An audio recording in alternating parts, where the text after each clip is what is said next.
Hi, I'm Paul J., and welcome to the theAnalysis.news podcast. This episode is produced in collaboration with Other News. Other News is an international press platform that disseminates analysis, insights, and information about global issues in English, Spanish, and Italian. And you can find it at other-news.info.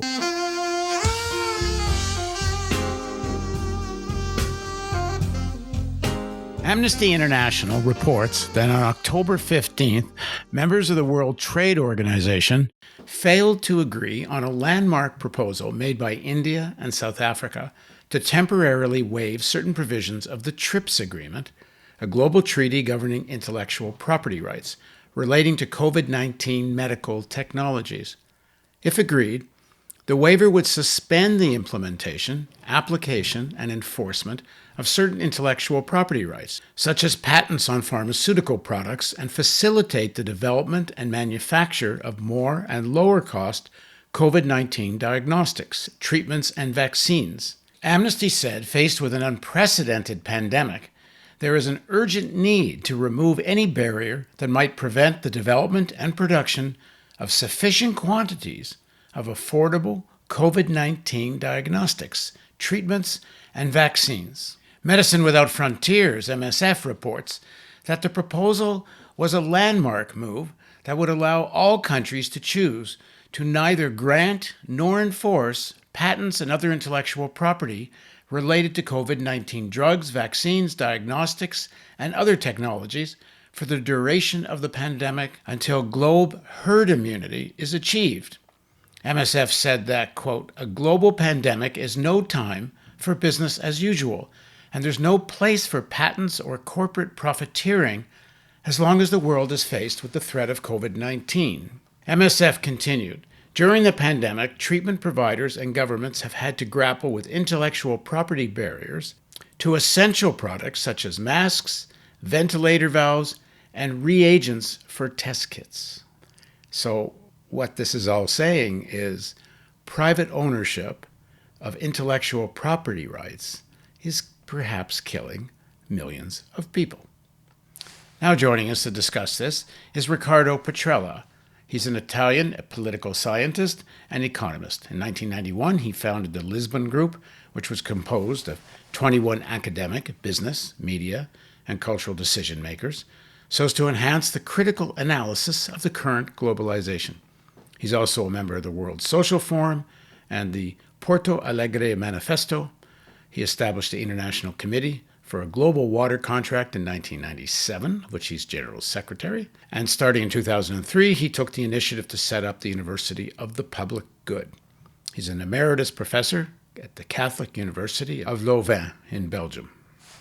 Thanks very much for joining us, Riccardo. Thank you for the invitation. So start with how you got involved in this issue and why you think it's so important. Since many years, I have initiated with other friends in the world, in particular, for instance, with the group of Lisbon in the 90s, action of conscientizations and mobilization of citizens against today economic and political system based on competitiveness as the imperative dictating the basic choice in the allocation of available resources of the planet.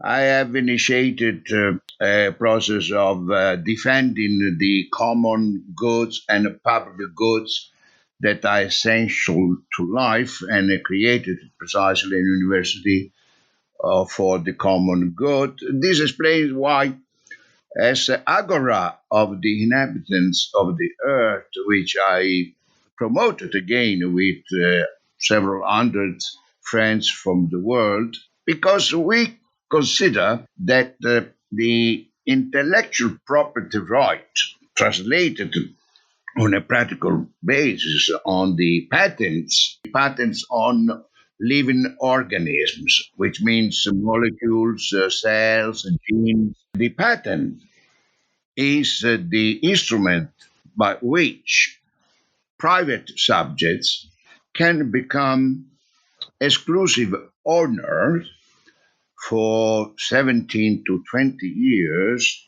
of the use of the living organisms that have been patented.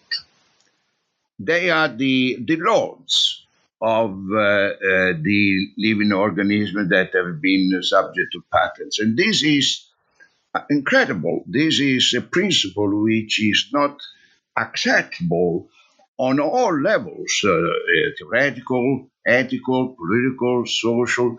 And precisely, you mentioned introducing this talk, you mentioned that the patents on living organisms is considered to be a threat to life, a threat to human existence. It's an existential, you said, threat. And this is true because it's inconceivable to become owner of life, to be the owner, exclusive owner of living species. Well, I'm sure you've heard the argument, but let me make it. The pharmaceutical companies that are developing these treatments that have to do with Yes. living organisms and antibodies and such, they say if they don't privately own the technology or science that they develop, there's no reason for them to invest in it. So what's the answer to them? Because they're saying this proposal by South Africa and India, some have said it's an existential threat to property rights, and that would then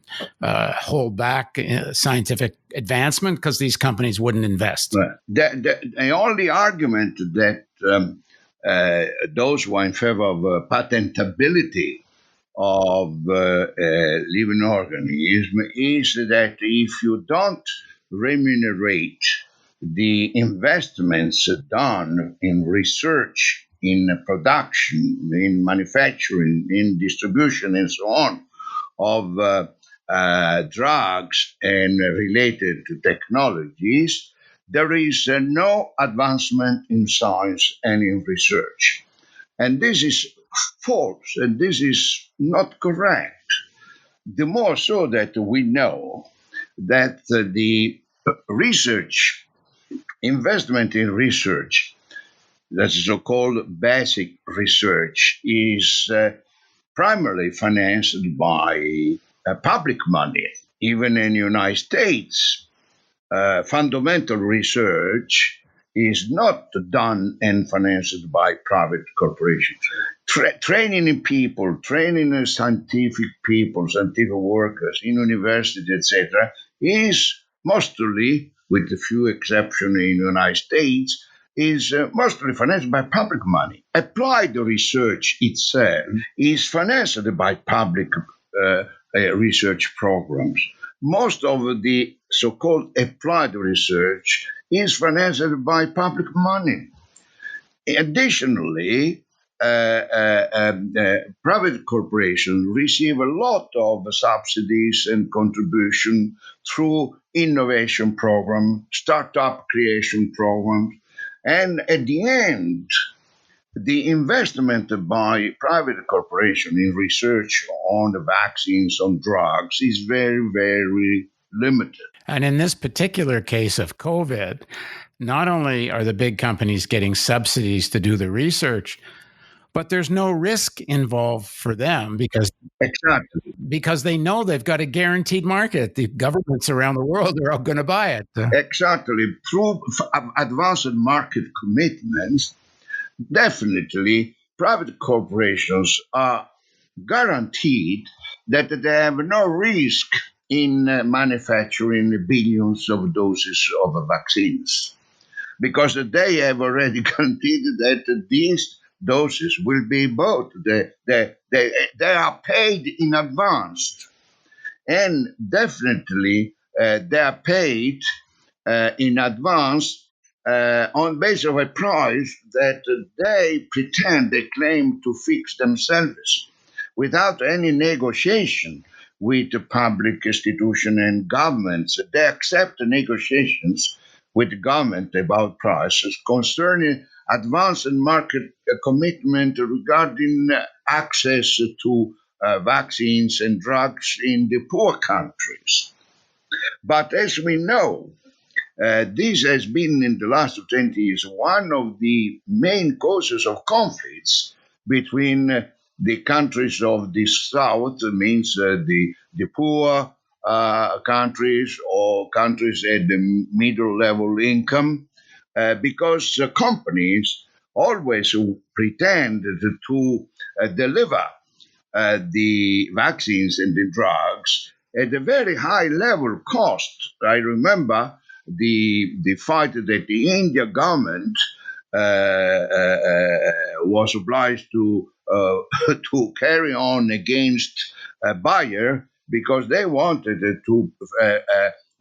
They asked for a month doses of a very efficient drug against the cancer. They wanted to let people in India to pay $5,500 per month, and even the Financial Times, making a comment on this, was upset and saying, "How could you buy a claim for $5,500 per month when there may be 0.2% of the Indian population who has even such an income revenue?" And definitely, the Indian government succeeded in letting a local company to produce it. Listen, is for $70 per month. And the chairman of Bayer was fired because in interview to Financial Times, the Bayer president said responding to the question of the journalist, said, "Listen, honestly, we didn't design, develop, and produce these drug anti-cancers for African or poor countries, sick people. We produce this for the rich, sick people in the developed countries." And Bayer fired the president in saying, you were correct in saying this, but you should never said it." And the 20 years ago, there was a very big fight between South Africa and the 39 laboratories or pharmaceutical companies in the world, which just asked the tribunal to condemn South Africa because they didn't respect the patents on vaccine anti-AIDS. And they wanted to impeach South Africa to use locally produced vaccines. At that time, in South Africa, there were more than 5 million AIDS-infected persons. And they, according to these 39 laboratories, they had no right to use the vaccine anti-AIDS because it was under control of their patents. This is the fundamental question. It's crazy. Well, right now, more than 1 million people around the world have died because of COVID. And the proposal by South Africa and India, which is now more or less dead in the water because they went to this meeting October 15th and the decision was postponed. And by postponing the decision, it's about the same thing as killing the proposal. And tens of thousands, hundreds of thousands of people could die as a result of this decision. And a few of the countries that voted to postpone, even though many countries were in favor of it, these were more medium-sized and lower income countries. But Canada, which tries to present itself as benign Canada and human rights Canada. Well, Canada was one of the countries that voted to postpone. No surprise, the United States voted to postpone. But there's a deeper kind of question here. I mean, the proposal was only temporary. They said temporarily allow the patents to be used. But I guess these countries that have big pharmaceutical industries, they think if you open the door to temporary, if you even open the door at all to the principle that millions of lives might be more important than the profits for the pharmaceutical industries. If you allow that door to be open, you might not be able to close it. They cannot open. They cannot adopt a open posture or attitude, because if they accept a small opening, they are afraid that they destabilize the entire fundamentals of a capitalist economy in a knowledge-based economy and a knowledge-driven economy. What is essential today is that the intensive technologization of the economy led necessarily private capital to try to become the owner of knowledge. Knowledge is the most important production factor. They couldn't live to public or to collective or to common regime. And this is why since now the introduction by the Supreme Court of the United States in 1990, which was the worst sentence I consider that the Supreme Court of the United States did, they legitimately given authorization for the patentability of living organism. Since 1990, capital corporations will never accept the abandoning of the principle of private patents on the living organism. At the United Nations, Xi Jinping, the president of China, he said China is actually going to share their technology. Here's a segment of what he said. Going forward, we will continue to share our epidemic control practices as well as diagnostics and therapeutics with other countries, provide support and assistance to countries in need, ensure stable global anti-epidemic supply chains, and actively participate in the global research on tracing the source and transmission routes of the virus. At the moment, several COVID-19 vaccines developed by China are in phase 3 clinical trials. When their development is completed and they are available for use, these vaccines will be made a global public good, and they will be provided to other developing countries on a priority basis. So here's China, who's all being accused of every horrible thing in the world by the Americans. They're going to share their technology. And the United States voted to postpone this temporary waiver to defend its pharmaceutical industry. How important is this decision by China? It's difficult to have a definite assessment of this decision. The only thing that we can say today is we must trust Chinese colleagues and Chinese people. But it's important to note that Westerners do not trust with Chinese. And today, they even didn't pay attention to the statement, the declaration of Xi Jinping, because they don't believe. And finally, they have a kind of sense of superiority. They cannot accept that China might be more developed in the field of science and technology than the United States or Europeans. There is a kind of a blockness in the intelligence of our Western leaders. They are feared that they would lose credibility if they were going to pay attention and welcome this kind of cooperative offer from China. And this is one of the big problems today of trust. Society is based on trust. If members of society do not trust each other, you don't have any society. And internationally speaking, today, trust has been destroyed, in particular by our own countries, by the Westerns, by the North people. We trust only ourselves.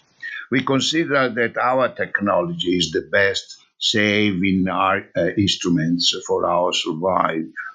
And the debate now at the WTO on this point shows that only the Western power that dominate WTO can believe only on their solutions.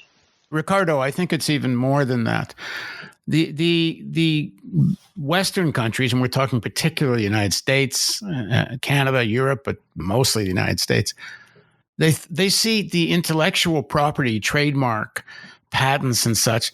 It's a way of making the developing world pay them for developing. And it's a way of, they think, maintaining a certain amount of hegemony, competitive advantage over China. At the heart of this intellectual property rights fight between the United States, Europe, and China is this question that is the West going to be able to maintain their technological scientific advantage? And they see not only China catching up, but they want China to pay through the nose. On the other hand, they've been taking advantage of cheap Chinese labor all these years. And they think that's just a one-way street, that they can milk the Chinese cheap labor, but not have to give up anything on the intellectual property rights side. And China's been saying, well, no, the part of the exchange for the cheap labor is you are going to give up on some of the intellectual property rights. And it's a very critical core fight, in some ways even for the Chinese, but indirectly. But it goes to the heart of how global capitalism is going to work. Because, as you said, intellectual property, owning private ownership of knowledge and even living organisms, but these rights are the heart of imposing the power of finance, the power of corporate America, and so on. Because if that private ownership of intellectual property breaks down, not only does it open the door to a big breakdown of all these WTO guidelines on private ownership, but of other stuff too. And people start saying, well, if there shouldn't be private ownership of intellectual property for the public good, well, there shouldn't be private ownership of water. There shouldn't be private ownership maybe of healthcare. There shouldn't be private ownership even of big banking. It opens the whole question to a more socialized solution to the problems. So there's a lot at stake at this, what looks like just a humanitarian proposal. I do agree with all what you said. There is no logical legitimation of having a private ownership on living organisms, on water, on land, on knowledge. And you are touching the core of the problems. We have abandoned this basic wisdom that characterized fundamentally the past centuries' evolution of our societies. People who didn't even imagine that they could become an owner on a private level of water, of air, of the mountains, of oceans, and we did. But this is our capitalist society, which does not accept any other form of existence of life than the privatized form of life. And this is why the fight today is fundamental. It's not a question of China or the United States. It's not a question of a Bayer or Sanofi or AstraZeneca and others. It's the question, are we citizens ready to accept that the future of mankind, the future of life on the earth, is depending on the private appropriation ownership of life, decided in terms only of financial value. The bad patents on drugs and vaccines says that our societies accept And this is why it's a scandal. It's a scandal that the leaders of the world today, leaders from the United States, Canada, Europe, Japan, etc., accepted this principle. It's a scandal to consider that the financial value of all forms of life are more important than the life itself, and more important that the rights of all human beings and all living species, the right to life. This is the question today. And I think that we must analyze the terms of the let's say now the negotiation among all of us, negotiations between Africans and us, negotiations between Europeans and Americans, negotiations with Russian and Chinese for a new humankind or humanity pact, social pact, which rejects any form of private ownership of life. This is why since 30 years I'm fighting against privatization of water. But those who have been fighting against the privatization of water, we didn't succeed. Today, water is a commodity. In financial terms, finance operators call it the ultimate commodity. Water, for financial people, is the ultimate commodity. You can imagine what will become what is as ultimate commodity, life. And the more so that I repeated this, I insist on this because it's important to underline it, that knowledge is the basis of our economy, is the most critical and important factors of wealth production.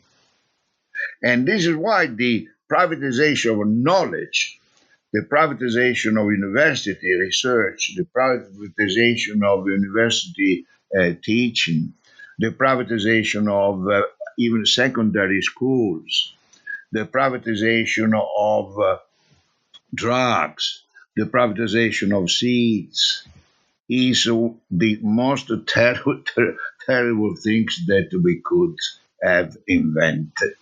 All right. Thanks very much for joining us, Riccardo. I have appreciated very much your invitation. And thank you for joining us and listening to the Analysis.news podcast. And please don't forget the donate button at the top of the webpage.